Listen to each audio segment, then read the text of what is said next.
Maravilha, galera! Vamos continuar aqui então.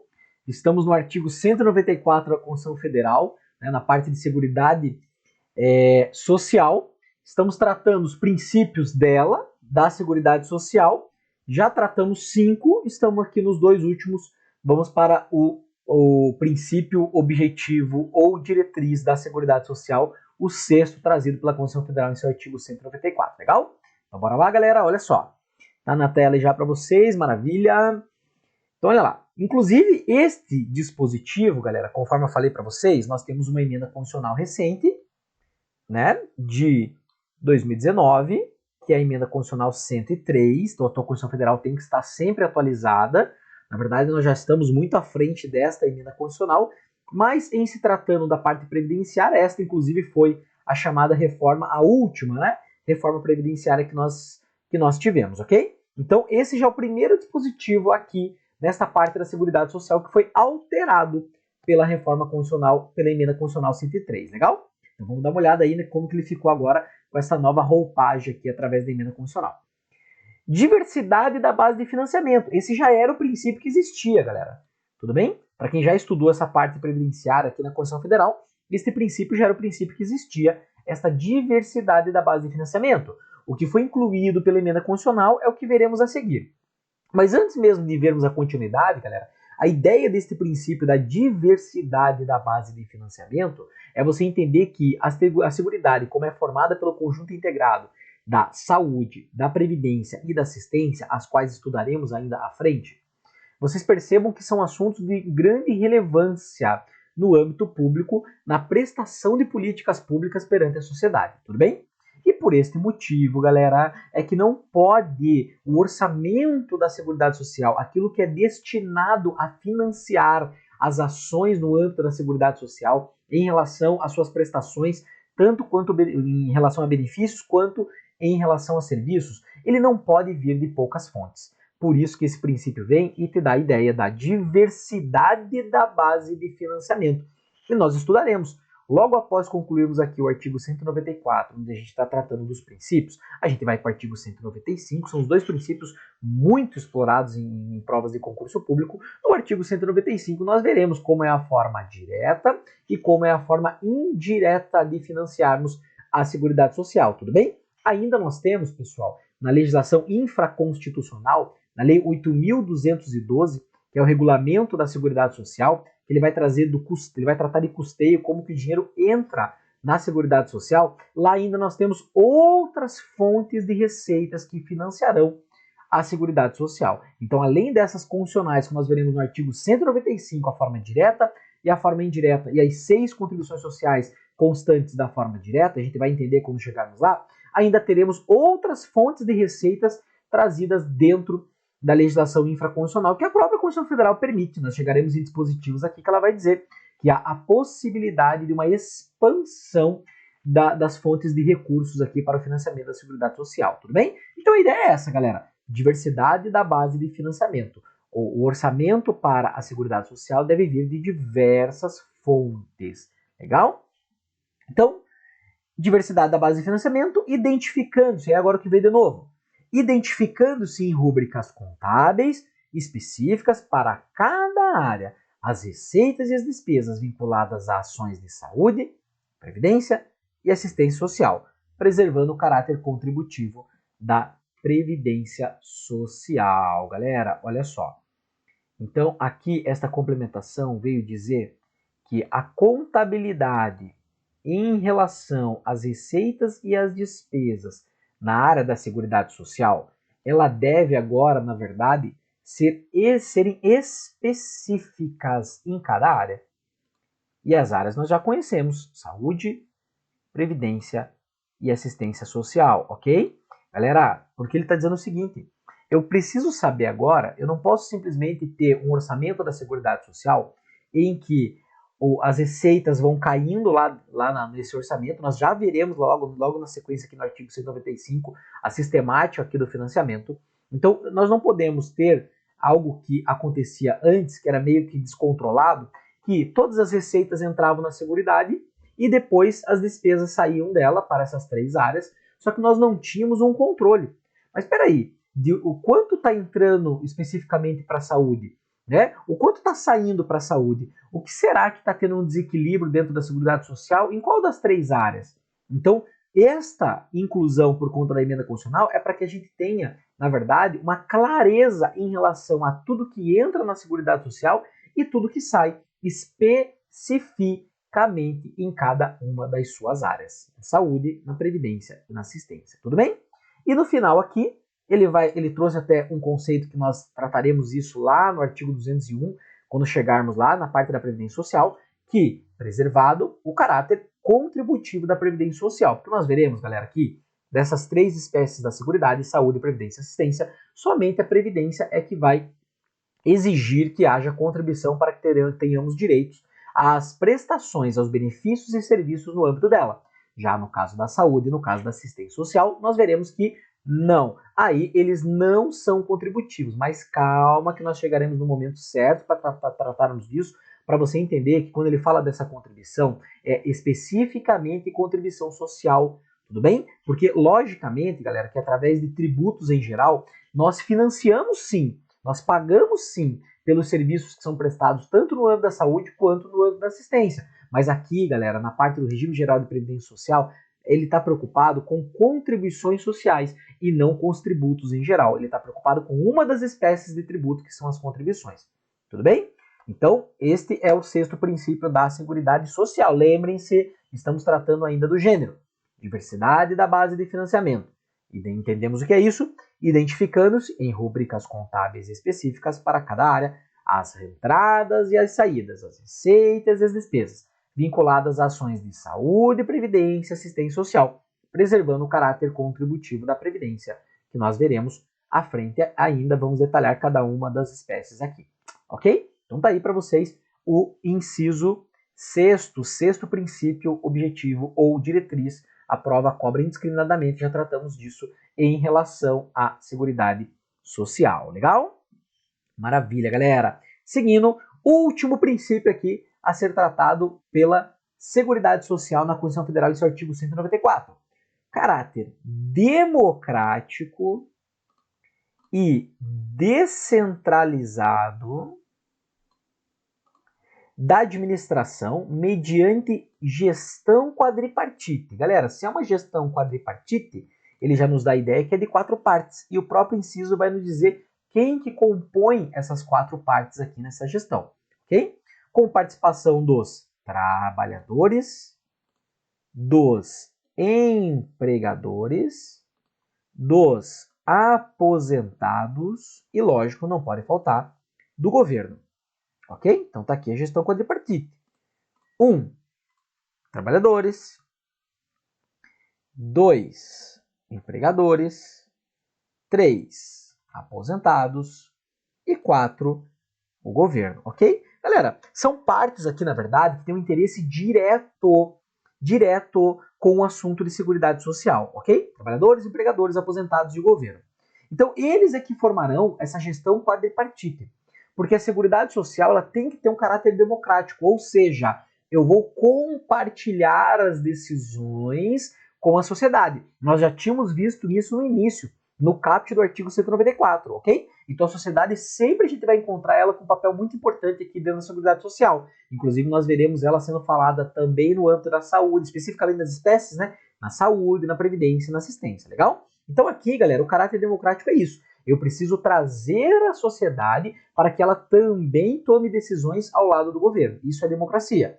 Descentralizado, porque eu tiro da mão do governo e descentralizo isso também para a população. Só que essa descentralização, galera, não é vista só nessa situação relacionada com a democracia, mas também numa descentralização em termos de esferas de governo.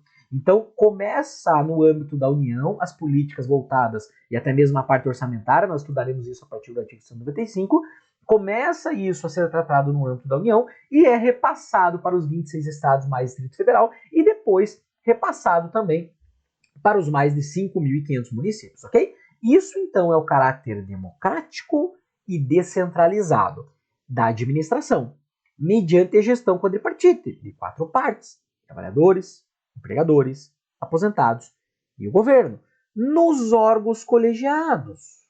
nos órgãos colegiados. Galera, de quem que ele está falando aqui? Que na verdade a gente estuda isso, eles são muito importantes, mas nós estudamos isso nas legislações infraconstitucionais, tudo bem? Nós não falamos aqui que são três as áreas as áreas da Seguridade, galera. A saúde, a previdência social e a assistência social, tudo bem? Essa aqui é o tripé que forma a Seguridade Social. No âmbito da saúde, galera, este dispositivo aqui, este princípio, nós verificamos eles no âmbito federal através do Conselho Nacional de Saúde, tudo bem? Estudado lá na Lei 8080, isso daí se você vai fazer um concurso para a área da saúde, essa legislação é cobrada. E lá você estuda daí então em relação à composição do Conselho Nacional de Saúde. No caso da Previdência Social, galera, nós temos o Conselho Nacional da Previdência Social. Se você vai estudar para um concurso público que vai te exigir a Lei 8.213 de benefícios, ok? Aí lá dentro você estuda também a composição e as competências que tem esse Conselho Nacional da Previdência Social. E não é diferente com assistência social, através do Conselho Nacional da Assistência Social, estudado na Lei 8.742. Se você vai fazer um concurso público aí também onde esta lei caia, você tem que verificar lá como vai ser esta composição desse Conselho Nacional da Assistência Social e as suas competências, ok? Então, cada legislação específica aqui de cada área é ela que vai tratar especificamente desses órgãos colegiados trazidos aqui nesse inciso 7º do artigo 194 da Constituição Federal. Os conselhos nacionais, temos eles também nos âmbitos estaduais e municipais, mas as leis vão tratar especificamente deles no âmbito federal. Tudo bem? Mas é isso que nós enxergamos materializado este princípio, sétimo e último princípio da Seguridade Social. Galera, tenham muita atenção nesses 7 princípios que nós discutimos aqui. De fato, eles caem numa intensidade muito grande de cobrança.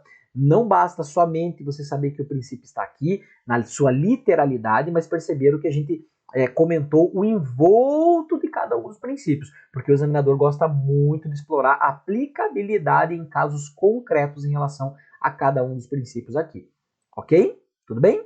Então tá aí, pessoal. Fechamos a parte de princípios da seguridade, porque nós veremos ainda das espécies mais à frente. Legal? Show! Galera, vamos agora passar para uma parte, deixa eu só organizar aqui para nós. Vamos passar para uma parte também não menos importante deste início do estudo da Seguridade Social na Constituição Federal, que é, galera, a parte justamente do financiamento da Seguridade Social, onde nós vimos o princípio ali tratando da diversidade da base de financiamento. E a gente vai começar a perceber esta diversidade a partir de agora, a partir do artigo 195.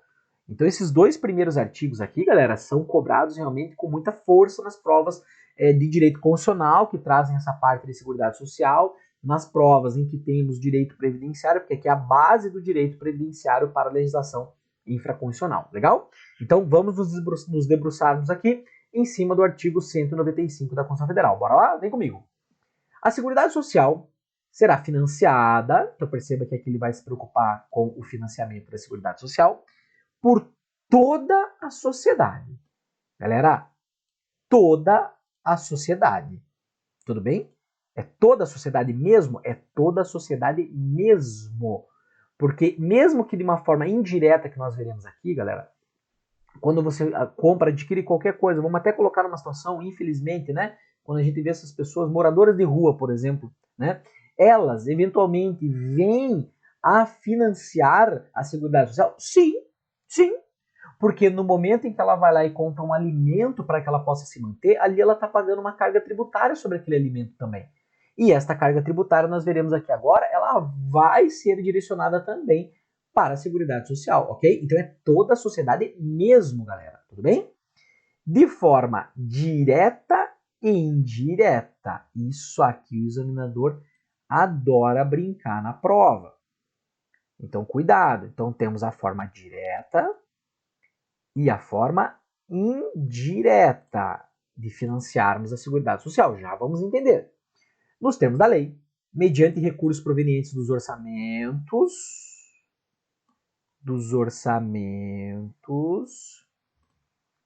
da União, dos estados, do Distrito Federal e dos municípios.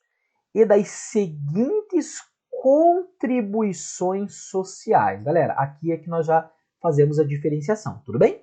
Então, a forma direta de financiar a Seguridade Social é através das contribuições sociais. Então, direta é através das contribuições. Já vamos entender aqui, tudo bem?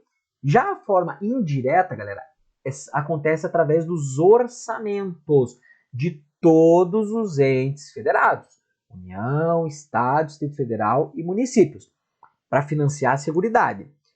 Depois nós veremos uma exceção que eu quero tratar com vocês nos parágrafos, que daí lá a gente vai entender em relação às espécies, mas de uma forma generalizada, todos os entes federados, através dos seus orçamentos, inclusive nós veremos que a Constituição Federal traz obrigatoriedade de percentuais no âmbito da saúde e uma faculdade no âmbito da assistência social, num caso específico, nós vamos ver caminhando aqui dentro dos dispositivos, tudo bem?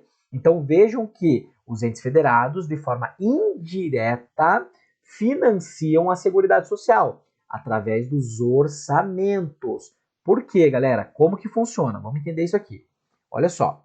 Pessoal, para quem estuda aí administração financeira e orçamentária, tá? A parte de orçamento, tanto na Constituição Federal como infraconstitucionalmente, lá a gente conhece que existem os 3 instrumentos orçamentários, o PPA, a LDO e a LOA, tudo bem?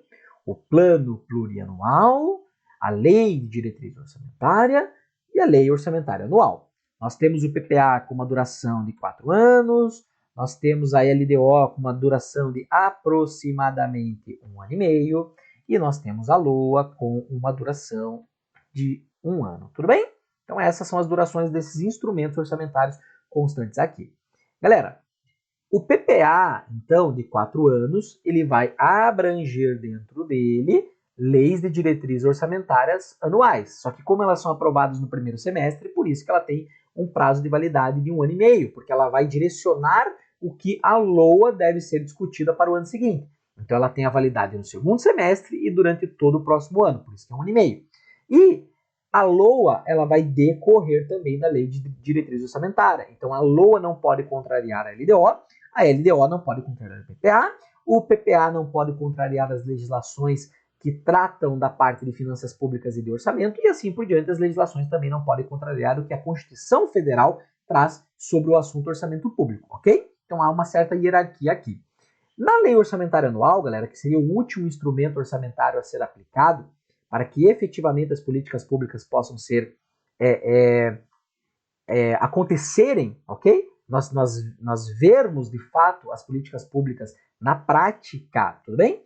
Ela é dividida, esse instrumento orçamentário, em 3, galera, em 3. Então a LOA, ela vai ser dividida em 3, que é o chamado orçamento fiscal,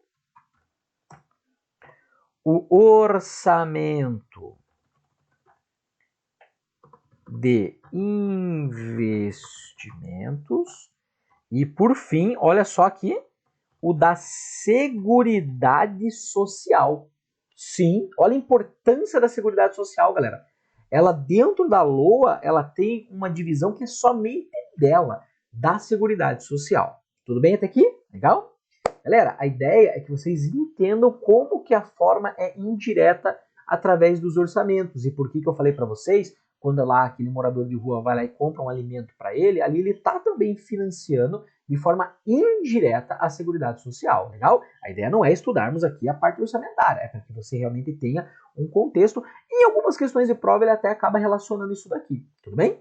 Então é importante que vocês tenham esse contexto aqui da parte orçamentária. Então tá aí, galera. É assim que é desenhado os instrumentos orçamentários no âmbito federal, estadual, distrital e municipal, legal? Daí, galera, olha só. Esta divisão que nós temos dentro da Lei Orçamentária Anual, que tem a Seguridade Social como uma terceira parte, aqui, quando nós compramos, adquirimos um óculos, uma camisa, quando a gente compra um celular, quando a gente adquire algum bem ou um serviço, a gente está pagando ali uma carga tributária, tudo bem? Essa carga tributária ela vai para orçamentos aí da União, Estados, DF, municípios, porque nós temos também, sabemos disso, né? Temos tributo em todos os entes federados aqui. Então, quando a gente adquire aquele produto, né? Um bem ou um serviço, e esse valor tributário vai para os orçamentos, eles vão destinar isso para o orçamento fiscal e uma parte do orçamento fiscal, que é o primeiro da LOA, ele vai ser destinado para a Seguridade Social. Por isso, galera, que é o entendimento da forma indireta. Porque ele não vai direto para o cofrinho da Seguridade Social. Ele passa por todo esse ciclo. Ele cai dentro do erário de cada um do ente federado, né, que tem a competência de cada um dos tributos.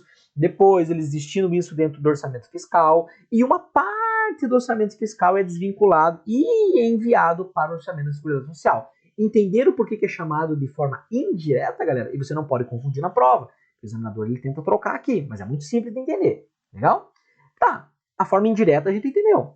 E no caso da forma direta, galera? Se é direta, pessoal, não vai para o erário, ele não vai para o orçamento. Ele vai cair diretamente no cofrinho da Seguridade Social.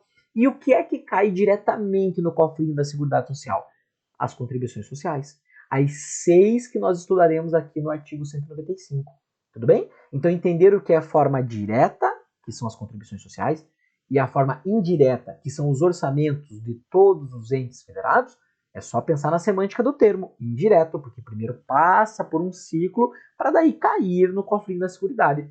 Já agora, as 6 contribuições que nós estudaremos agora, que despencam em prova, elas vão de forma direta para a Seguridade Social. Então, elas caem direto aqui no item 3, não passa por todo esse ciclo que nós veremos, que nós vimos aqui. Ok? Legal? Maravilha? Então tá aí, pessoal. Então, esse é o entendimento do caput do artigo 195 que nós temos aqui em relação ao financiamento da Seguridade Social. Vamos ver agora quais são as formas, então, diretas de financiar a Seguridade Social, em que o dinheiro vai direto para o cofrinho aqui da Seguridade. Bora lá, então? Então, são 6 no total, galera, conforme eu falei para vocês. Vamos começar aqui pelo primeiro, e o primeiro tem uma peculiaridade. Porque o primeiro, galera, a gente pode resumir ele como se fosse as contribuições da empresa. Tudo bem? Então, olha lá, inciso primeiro, do empregador, da empresa e da entidade a ela equiparada, na forma da lei, incidente sobre. Então, a gente resume esse inciso primeiro em que a empresa, ela terá aqui 3 contribuições sociais de sua responsabilidade. Então, vejo que das 6 contribuições, metade delas são responsabilidade das empresas fazerem essas contribuições sociais. Tudo bem? Vamos ver quais são as 3, então, de responsabilidade da empresa, galera? Olha só. A primeira, a linha A. A folha de salários e demais rendimentos do trabalho pagos ou creditados, isso é importante a gente entender aqui o pago ou creditado, a qualquer título, também é importante nós entendermos aqui. A pessoa física que lhe presta serviço, então cuidado que tem que ser a pessoa física que presta serviço à empresa, ok? E nesta parte final, mesmo sem vínculo empregatício, uma informação muito importante que nós temos que entender, ok? Então, a primeira, galera, é sobre a folha de salários. Então, esta é a primeira contribuição social que vai ser paga pela empresa, ok? Sobre a folha de salários da empresa e demais rendimentos do trabalho pagos ou creditados. Cuidado aqui, tudo bem? Porque, galera, às vezes é comum, claro que isso não pode acontecer de forma dolosa, né? Não pode acontecer de forma dolosa, mas a empresa, em alguns momentos, ela acaba passando por uma certa dificuldade. Isso é comum nós vermos, inclusive, no Brasil. E naquele período pode ser que ela acabe não pagando o salário do seu empregado. Infelizmente, nós sabemos, né? Dependendo até por questões não só estruturais, mas conjunturais, né, que a gente acaba passando aqui no Brasil, isso aí acaba acontecendo. Só que, galera, mesmo quando não há o pagamento, mas há o crédito desse salário, ali já vai ser o fato gerador da contribuição social. Tudo bem? Então aqui tem questões de prova que o examinador tenta explorar justamente nesse peguinho aqui.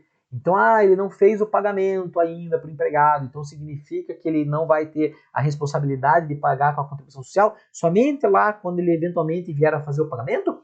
Falso! As contribuições sociais são totalmente desvinculadas do pagamento desse salário. É isso justamente que a Constituição Federal traz. Pagos ou creditados. Gerou crédito, então, para o empregado, mesmo ele não tendo recebido, vai gerar esse crédito, automaticamente também já é o fato gerador aqui da contribuição social por parte da empresa, legal? Então guarda aí o termo pagos ou creditados. A qualquer título, aí tem que tomar cuidado um pouquinho aqui, galera, porque é o seguinte, quando a gente fala a qualquer título, vocês aqui no âmbito constitucional, entendam desta forma aqui, ok. Só que existem exceções, galera, que são exceções que vai ser pago ao empregado, mas em formas de utilidade ou até mesmo de valores, mas que isso não vai computar como a remuneração. Porque a ideia das contribuições sociais, galera, aqui falando especificamente dos segurados aqui e da patronal, isso aqui é chamada de patronal, tudo bem? A gente também comumente chamado aqui de patronal. Essa patronal aqui, essa contribuição social da empresa, galera, alguns casos em que você recebe valores ou até mesmo utilidades, isso acaba não gerando a contribuição social. Então, só quero dar um alerta para vocês, para quem tem que estudar infraconstitucionalmente a parte previdenciária, para tomar cuidado, que aqui na Constituição Federal ele fala a qualquer título, mas na legislação infraconstitucional, na Lei 8.212, ele vai trazer lá um dispositivo que ele vai tratar de parcelas não integrantes do salário de contribuição, tudo bem? Só um alerta para vocês aqui. Tem que ser a pessoa física que esteja prestando esse serviço à empresa, ok? E o que seria mesmo sem vínculo empregatício? Porque daí, peraí, tudo bem, a empresa a gente sabe que ela paga patronal, mas ela paga patronal daqueles empregados que prestam serviço para ela. Como assim mesmo sem vínculo empregatício? Galera, muito simples. Quando a gente estuda a parte de segurados aqui dentro da Previdência Social, nós temos 6 segurados no total, 5 obrigatórios e 1 facultativo. Os obrigatórios são empregado, empregado doméstico, trabalhador avulso, contribuinte individual e segurado especial. Tudo bem? De quem que ele está falando aqui mesmo sem vínculo empregatício, galera? Do contribuinte individual. Legal? O contribuinte individual que não tem vínculo empregatício com a empresa ainda assim, quando vai tomar serviços com esse contribuinte individual, ela tem que fazer o pagamento da patronal. Inclusive, aqui a gente estuda na legislação infraconstitucional que tem que fazer a retenção de 11% desse contribuinte individual e acrescer a alíquota de 20% em regra da empresa, ok? Mas em qual situação, galera? Como assim quando a empresa toma serviço do contribuinte individual? Por exemplo, tem lá um mercadinho e esse mercadinho está querendo arrumar as suas instalações elétricas ou só fazer uma manutenção. Algumas lâmpadas lá se queimaram e ela vai e faz esse mercadinho vai e faz uma contratação de um eletricista para que esse eletricista vá lá e durante 2, 3 dias ele faça um trabalho ali voltado à área da prestação de serviços dele, ok? Então ele é um contribuinte individual, galera, que não tem vínculo empregatício com a empresa, mas ainda assim a legislação diz que este contribuinte individual tem que gerar também a contribuição social da patronal por parte da empresa que faz a contratação dele, ok? E a empresa também é obrigada a reter a contribuição de 11%, nesse caso, do contribuinte individual, fazer o recolhimento da GFIP, entregar uma cópia desse recolhimento ao contribuinte individual e vida que segue para os dois, tanto para a empresa quanto para o contribuinte individual. Então guarda aí, galera. Não é só aqueles que têm vínculo empregatício com a empresa, que isso realmente consta da folha de salários. Mesmo aquele que tem que constar também na folha de salários, mesmo aquele que não possui vínculo empregatício. Lembra desse exemplo aí do eletricista que vai prestar um serviço para a empresa. Tudo bem que a gente sabe que não é muito comum nós verificarmos isso, né? Na prática a gente acaba não vendo, mas é o que a legislação previdenciária nos traz aí de regramento para que a gente siga desta maneira. Tudo bem? Legal? Então tá aí, galera. Esta é a primeira contribuição social que nós estamos estudando, são 6 no total, e dentro da parte da empresa, ou equiparada a ela, né, de uma forma generalizada aqui, são 3 contribuições. Acabamos de ver a primeira, que é sobre a folha de salários e demais rendimentos do trabalho, pagos ou creditados, a qualquer título, a pessoa física que lhe presta serviço, mesmo sem vínculo empregatício. Este mesmo sem vínculo empregatício é o contribuinte individual, e aqui estamos diante da chamada, inclusive, apelidada patronal. Então, sobre a folha de salários, é a primeira contribuição que estamos estudando aqui. Legal? Galera, vamos fazer um intervalozinho e daí a gente retorna prosseguindo nas contribuições, fechando as outras duas aqui da parte da empresa e vamos fechar com as outras 3 para daí sim concluirmos as 6 contribuições sociais que financiam de forma direta a Seguridade Social. Ok, galera? Então já voltamos aí. Até mais, hein? Tchau, tchau.